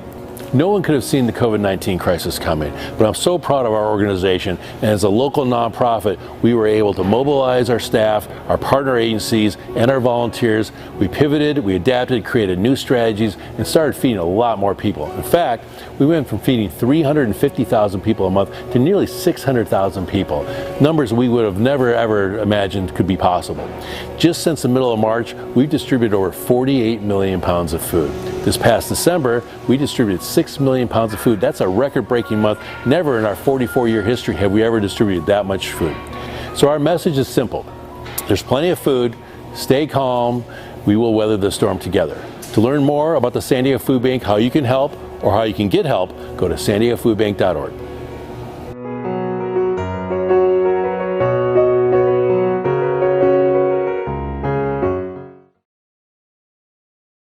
And it's really an honor to reintroduce, since you just saw him on the video, someone who I respect greatly, and that's Jim Floros, the president and CEO of the Jacobs and Cushman San Diego Food Bank, North County Food Bank. Jim joined Jacobs and Cushman as president and CEO in 2013, but he's a veteran nonprofit leader. He's worked for more than 40 years in nonprofit leadership, recently awarded the San Diego Business Journal's Nonprofit CEO of the Year for 2020, extremely well deserved. Jim's considered to be one of the region's top nonprofit leaders, serves as chair of the County of San Diego Social Services Advisory Board, and is the immediate past chair of the California Association of Food Banks. And before I turn it over to him, I cannot thank you and your team, Jim, enough on behalf of everyone. At a time when there was so much food insecurity and so much insecurity in general. It's not just a service you provide. The work that your team has been doing since March is nothing short of heroic. And with that said, I want to turn it over and introduce Jim Flores. Well, thanks, Mark. Thank you very much for your kind words. Love the speakers. All of this is truly interrelated. Pre-COVID, we estimated about 1 in 7 people in San Diego County are termed food insecure. People without a reliable source of food, not knowing really where their next meal is coming from, skipping meals. So about 450,000 people in San Diego County were termed food insecure pre-COVID. And the San Diego Food Bank, as you saw in the video, feeding about 350,000 of those people every month. Then COVID hit. No one could have really seen that coming. And our numbers jumped dramatically. We went from feeding 350,000 people a month to nearly 600,000 people, which felt like it was almost overnight. Very proud of our organization, being a local organization. We're very adept to pivoting and creating new strategies. And within 72 hours, we were already on phase 1 of our response. And we went to phase 2. Phase 3 included our super pantry program, where we took 35 of our 500 nonprofit partners and made them high volume, high frequency distribution sites, because we just had to get a lot more food out in the community. Typical month, we used to distribute about 3 million pounds of food. As you saw in December, we did 6 million pounds of food. That is about the equivalent of about 5 million meals just in the month of December. The stat of, you saw in the video, 48 million pounds of food. Well, that's already overdue, and we're already at 52 million pounds of food. So it is a crazy days for the staff and the volunteers for the San Diego Food Bank. A segment of the population that wasn't normally in our service population was the hospitality industry. It really hit hard. I think someone told me about 80,000 of those individuals laid off, losing their jobs, people in the restaurant community or what have you. But so many other layoffs, so many other businesses that have tried to hold on, but they're under now 3rd or 4th round of layoffs. So again, so many people affected by the COVID crisis. Pre-COVID, our service population, while most people think that we're serving just the homeless or people on government assistance, nothing could be further from the truth. It's seniors on a fixed income, children living in poverty, believe it or not, active duty military, and the working poor. And I'm going to spend most of my comments today talking about that largest segment of our population being the working poor. These are people who are struggling to make ends meet, trying to do the right thing. About 2/3 of our service population actually have at least one wage earner in the home. And so, but many of them are underemployed or working multiple jobs, just really trying to make ends meet. And living in San Diego, high cost of housing, we know that is a challenge too. And everything really starts with food and shelter. So anyway, we know that there are a lot of people in our community that are hurting. One of the things that we know is that the cycle of poverty is really what is affecting the working poor and people who are primarily our service population. We know that nutrition-related disease is linked to poverty. And when people have less resources, they have a hard time affording, protein, fresh produce. And what can they afford? High sugar, high salt, high fat. So what you're seeing is generations of unhealthy people directly related to a poor diet, which is directly related to poverty. Rampant obesity, diabetes, heart disease, hypertension. Actually, one of the leading determinants for mental health issues later on in life is food insecurity as a child. So you want to talk about drain on healthcare, and you can talk to any healthcare professional. The number of people that they treat for preventable diseases is really affecting our economy, really affecting our health care system. And then let's flip the coin and let's talk about academic performance. Children who aren't eating before school, they're not eating over the weekend, and when their families do feed them, they're not feeding them nutritious food. And we know that poor nutrition adversely affects a child's cognitive, physical, and emotional development. So the chances for a strong academic outcome become compromised. So those individuals are less likely to graduate from high school. they're they're more likely to go into a low wage job, become unskilled workers, not be able to support their family. And again, there is the cycle of poverty. And we truly believe that education is the major vehicle to break the cycle of poverty. And not only are we, focusing on the school-age children, but we're focusing on college students, because we realize that about 40% of college students are actually food insecure. And we start hearing stories, even at UCSD, 44% of UCSD students are food insecure.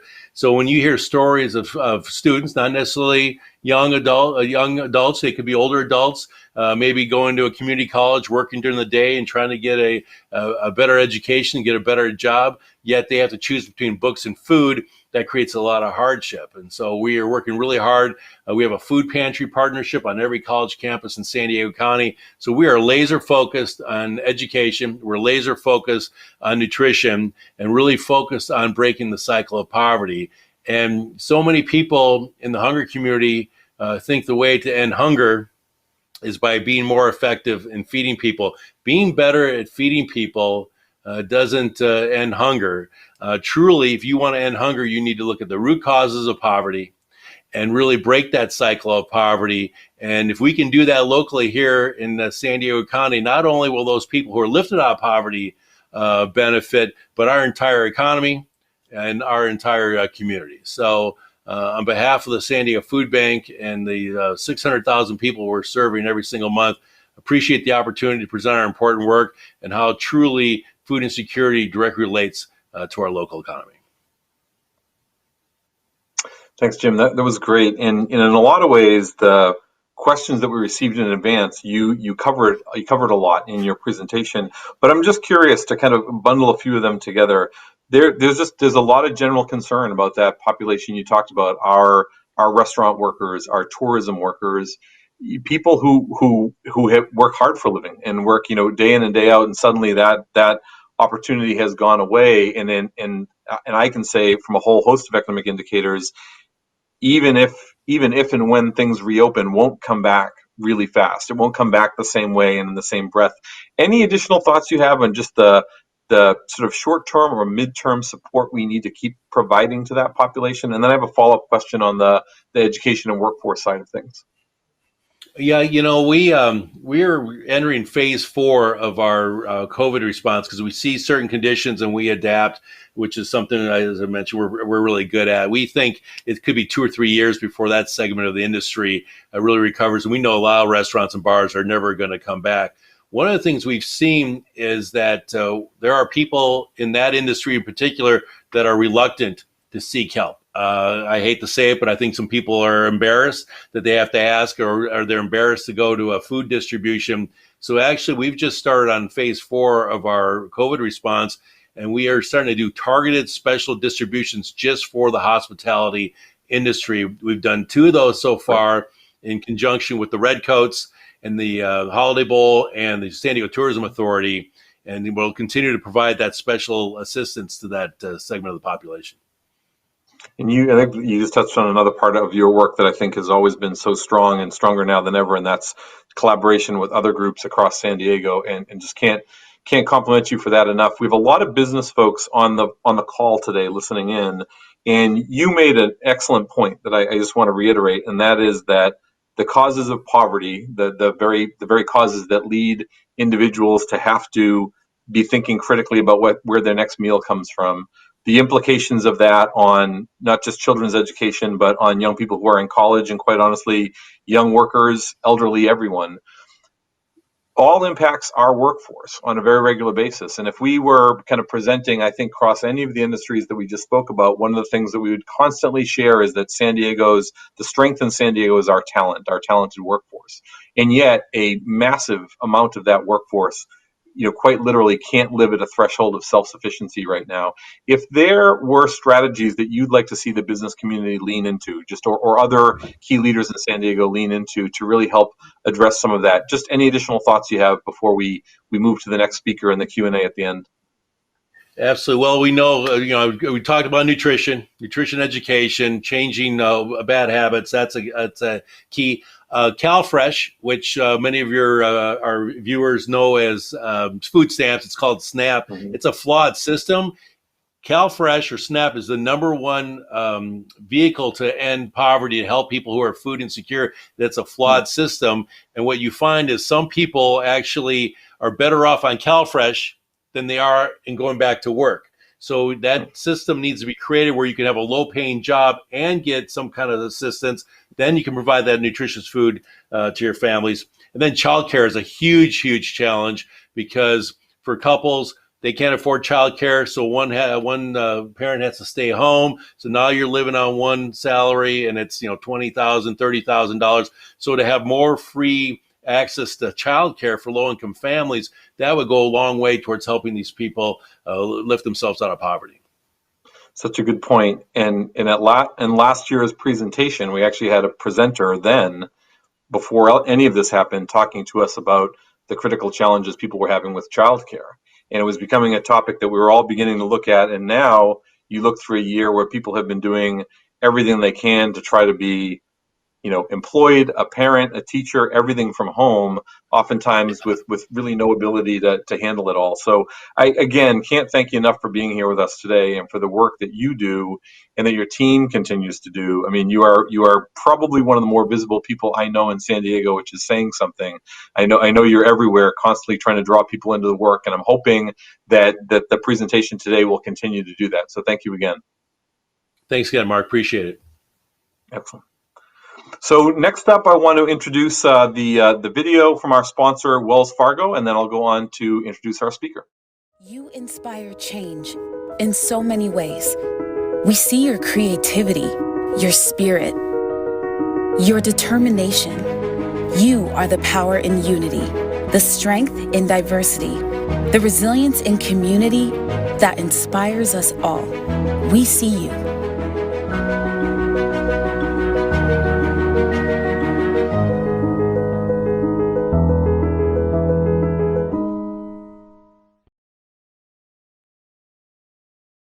And our final panelist today is an important voice, Joe Trimble, who serves as Vice President and Small Business Leader for Wells Fargo Desert Mountain Region. Joe joined Wells Fargo in 2001 and since then has held numerous roles in different locations within the bank's consumer banking division. Currently, Jim is responsible for building Wells Fargo's engagement strategy with business owners in the $0 to $5 million revenue segments, by educating and developing talented small business relationship managers in Arizona, Nevada, New Mexico, and Southern California. And with that said, I want to turn it over and introduce Joe Trimble. Yes, thank you, Mark, and hello, everyone. I have the privilege, like Mark said, of supporting small businesses in a territory that has the opportunity to stretch from New Mexico to San Diego. And what that gives me the privilege to do is truly understand what small business owners are experiencing in today's environment. I'll start today by sharing a little bit about the ever-changing landscape. When we think about this changing landscape from COVID-19 cases, surging restrictions, and what they mean for my business and how I will continue to thrive are what is top of mind according to data from the Q4 Wells Fargo Gallup Small Business Index Survey. While the overall index score rose 12 points, optimism levels remain nearly half of what they were in late 2019. As you can see, owner optimism regarding their present situation, which saw sharp declines in Q2 and Q3, rose slightly. Optimism around future expectations among owners continue to rise in Q4. This indicates continued resilience from business owners, but as optimism levels remain half of what they were in 2019, this is where I feel the community can really rally around its small business owners. In recent news, you may have seen how we are doing that at Wells Fargo. We recently selected Accion for a $2 million local small business recovery grant. This grant will provide funding aimed at helping racially and ethnically diverse entrepreneurs in Southern California impacted by COVID-19. This makes me especially proud after today and hearing the comments that have been made by our panelists on how important it is for our community to support those in need. On the next slide, let's dig into the highlights. The number of owners that felt the economy was growing climbed 9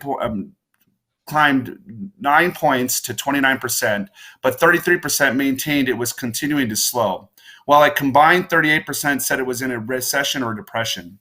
When asked about the timeline for economic recovery, 28% said it would not come until the second half of 2021, while over 1/3, 34%, did not anticipate recovery in 2021. Over half, 57%, also said the recovery of businesses like theirs from the impacts of COVID-19 would take until the second half of 2021 or beyond. Further, over half of owners said that their business would not recover its pre-pandemic levels of revenue for up to a year. Through COVID-19 continues to weigh on small businesses, owners are focused on staying positive and continuing to make thoughtful decisions. 69% of business owners rated their company's future financial situation as good or somewhat good, and the measure lifted to 73% when asked about 12 months from now. With the shifts and changes small businesses have had to quickly make this year, 46% reported decreases in revenue, but 53% expect revenue to increase over the next 12 months. Indicators showing a very deliberate approach to weathering the storm in 2020 include only 23% of owners acknowledging investing in their businesses this year, and only 13% reporting adding employees. Yet for the next 12 months, business owners hope to increase those numbers, with 30% investing in their businesses and 25% adding to their staff. Owners seem to be acknowledging the challenges of COVID-19, which continues to bring their business closer to helping this resurgence or this recovery that we continuously hear about. And I'm proud to say that as we continue to support small businesses at Wells Fargo, we will continue to lean into these indicators that help us provide the level of service that our small business owners who bank with us deserve. Mark, I'll turn it back to you. Fantastic, Joe. Thank you. And really a great bookending of macro presentation from Wells Fargo, and then you bringing it down, not just to what we're seeing locally and across the footprint that you talked about, but really what's happening in our small businesses. I can tell you that at the EDC in a normal year, we have a team of about 20, and we work with probably 180 to 200 businesses in a normal year with any number of economic development projects that could range from just needing to get better access to talent through one of the local universities or overcoming a challenge with one of the municipalities locally, but usually it's a diverse array of support they need. From March to now, we've worked with over 1,000. So that number is 6 times larger than it's ever been. And in the March, to July timeframe, just the desperate need for money, for businesses to really be able to figure out how to get through this and understand what was happening at the federal level and state level. So hearing you talk about focusing in on that continued support, I think is so critical for our economy and for our region. And I'm just curious, beyond some of the statistics that you shared, which are fascinating, are there other key trends that you might see coming out of this in 2021? Are there things that you're seeing that you might kind of point to when it comes to what the small business landscape could be looking like? Yeah, and I mentioned in my presentation, or the 2 slides I just reviewed, that we saw optimism rise 12 points. I think about the current environment and when that happened. That was Q4, which typically is our busiest shopping season of the year, which typically is the moment when we spend more time going out, spending money, putting that back into the economy. And even though that not all of that happened because of the spike in cases and those restrictions became more stringent, or maybe weren't there and then appeared, it really caused business owners to have to pivot and be adaptable. And I think that's where we see this new environment, or as we move to the future, I really see adaptability becoming somewhat of a level of intelligence. There's that moment when, as a business owner, in order to get your customer base back to the levels it was before, your business model can't stay the same, nor can that plan that you had in place that did not anticipate the pandemic. To me, that's where the landscape has to adjust, or at least our mindset of the landscape has to adjust, because how we did business may not be how we need to do business in the future. There's no doubt. No, very, very, very well said. And I'm curious, we've had these internal discussions and we've focused a lot with the businesses that we've been talking about and key small business partners, folks who support the small business community around, who has been able to pivot and who has not been able to pivot. And not every business model is the same. Not every industry cluster is the same. But we feel like we've seen that those who've been able to, either they made investments before or have made recent investments in trying to think of how to use a web-based presence differently. And again, not every business can do it the same way, but we've seen an awful lot of positive outcome there from folks who've been able to do that. And any just final thoughts that you have maybe on technology investments or infrastructure, things that the data might be telling you are places that small businesses need to continue to focus? Yeah, and I consider those the challenges. And that's one of the most challenging parts of COVID-19 is the uncertainty. So much is unknown about treating the disease and when a vaccine will emerge. What planning ahead can feel, it really can feel daunting. Although when we think about how we overcome that, it truly is staying informed. That is the constant drumbeat that will avoid that fall into what I refer to as the bad news bubble, which continues to put these burdens or that sense of feeling like I'm burdened by everything happening around me. And what I always tell business owners is really try to pinpoint what's most important to your business, and use news articles, use reference points. I really like to lean on smallbusinessresources.wf.com. It's one of our internal sites that allows you to see exactly what business owners are doing to stay afloat during this time and to really get to that moment where they feel like they're thriving again. And, keep in mind, business owners, that unpredictability doesn't need to lead to an overhaul of how you do business. Like you said, Mark,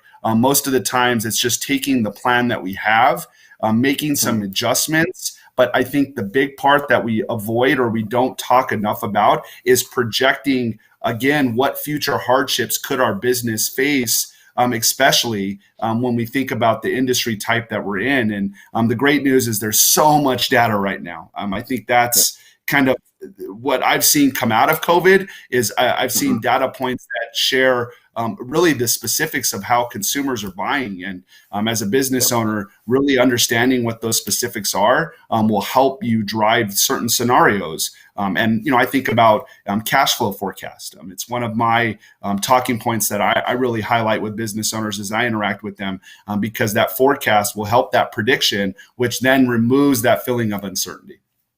Yeah.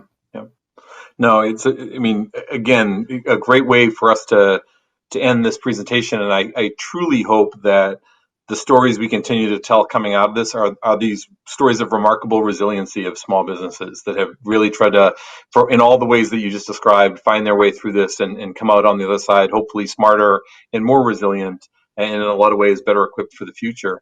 I know at this point in time, so thank you, Joe. I know at this point in time, we're going to go to all of you with some questions, and we have a little bit of time left. And I'm going to try to ask a couple questions to the full group here, and then just get your thoughts on sort of the spirit of these questions. And so you can think about them through your own lens or a particular segment of the economy that you look at.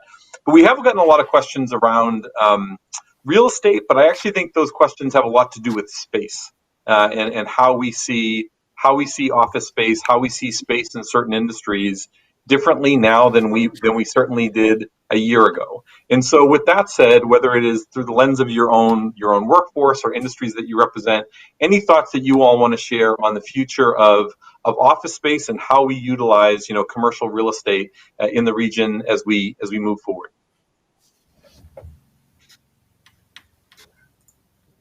Mark, I can jump in a little bit. Actually, pre-pandemic, we've been helping some of our clients try to really classify certain roles as potentially flex on site so that they could get a little bit of runway before they have to lease the next building or build another building. So I think the permanent solution, because we have had success with certain functions and roles within a business community, being offsite and working remotely successfully, is they're going to think of their commercial space as really a collaboration location, a touch point for meetings, a touch point for design and innovation, but not necessarily everybody has to have a butt in a seat. And I think it's going to help them even with attracting talent, retaining talent. But they're not going to get rid of their space or necessarily downsize it, but they'll use it differently, and it'll enable them to continue to grow and stay here in San Diego. Well said. Yeah, Great point. I'll jump in as well on what Julie said. That's what I'm seeing. It's not the downsize that's starting to take effect. It's really how can we use this space better? And the good news is I think a lot of business owners were already starting down that thought process pre-COVID. Unfortunately, COVID pushed or brought those thoughts to the forefront. But when we repivot and adjust our business model, restaurants are a good example of that. Having limited or even reduced capacity and moving things to an outside capacity. But how do we, when we get back to a place of somewhat of a normalcy, how do we continue to do almost a mesh of those two and leverage the outdoor and the indoor to create an environment where our customers feel safe? And I think that's the most important piece for business owners, is that safety component for their employees, but also for their customers if those customers are frequenting that business. Other thoughts on that before I move on to the next question? Well, I'll jump in. Go ahead. Oh, go ahead, and then we'll go to Dwayne. I'll just say I sure miss the heck out of our team, and I hope we get back to a place where we're getting to hang out a little bit. We've always had a flex environment, and I think that we use it a lot like was just described.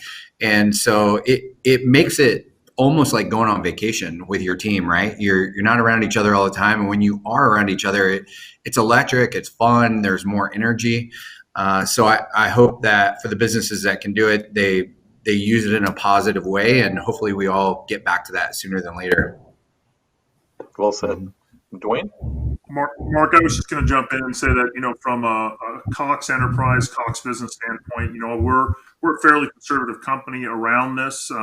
We're a tight family, and so it's been difficult working remote, but our business is looking to find that balance as our other large enterprise entities here in San Diego. I think the one piece that, when I work with my sales organization and I talk to them about the SMB space and the medium-sized businesses in these business parks where we build our network out, I think that is something we're still waiting to see how that comes back. It's been very quiet, and so we're not sure if these smaller storefronts will open up. Our hope is that they will. So we're kind of watching both and waiting to see. Excellent. So moving to this question, and then I think I'll move to our very last one right afterwards for a quick kind of analysis from each of you. But you've all talked about the pandemic today. Obviously, it's all consuming. But from March to now, there's been a lot of changes in the country that go beyond just sort of what we've been dealing with the healthcare pandemic. We have a new administration in Washington.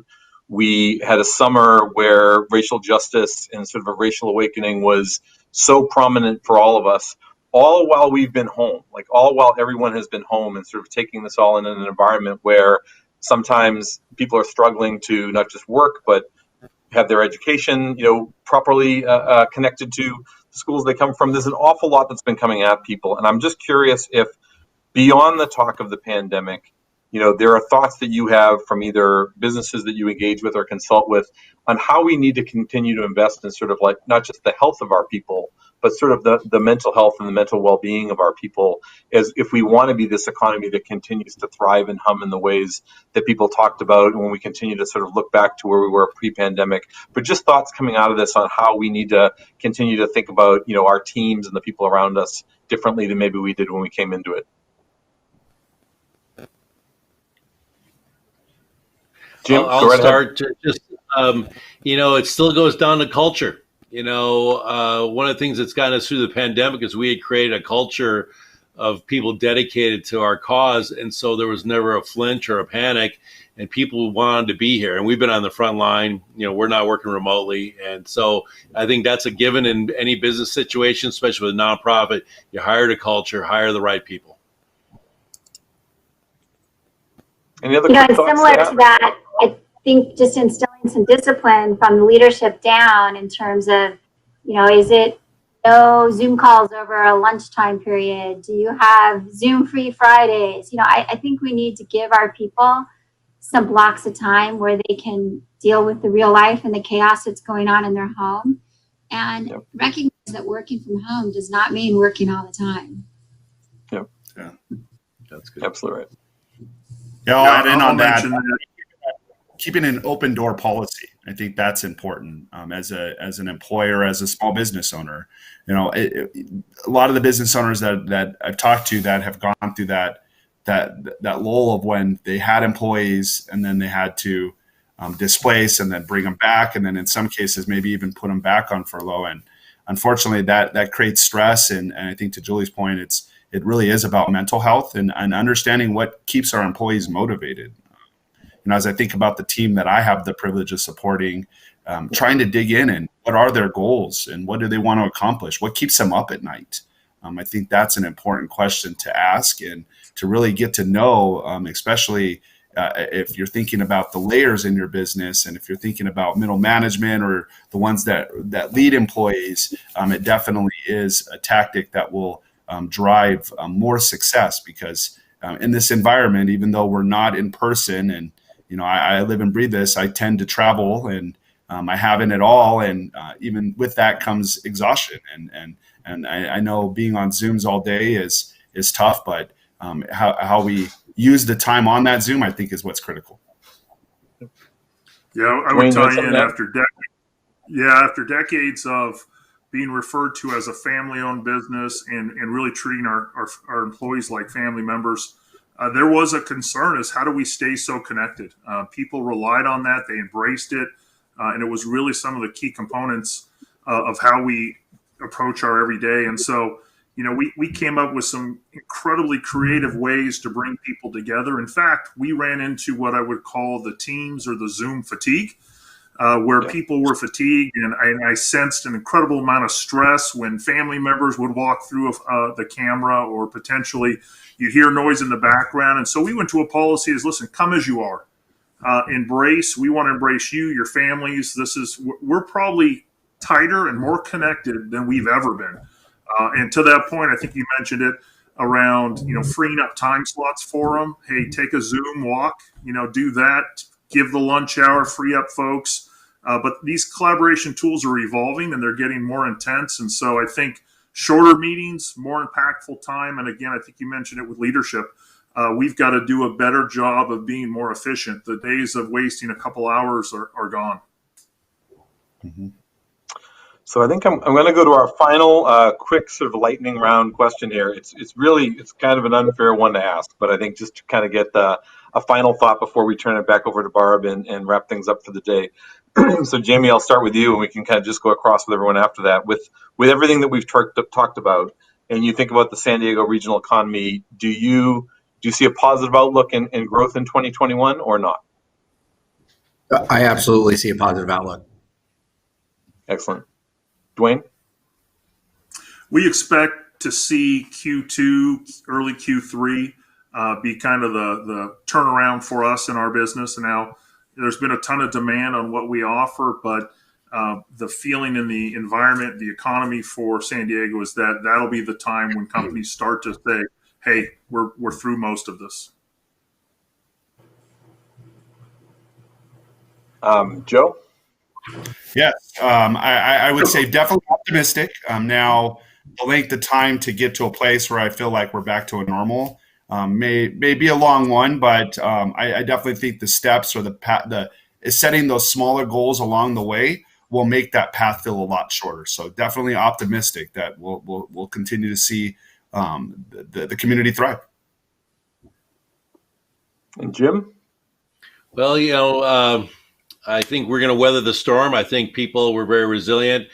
For us, we know there's going to be a full-blown recession. I would be Debbie Downer, but we're expecting an increased need for probably 2 or 3 years because now we got a full-blown recession. So things will be busy for us for the next few years for sure. And we'll give Deloitte the final word.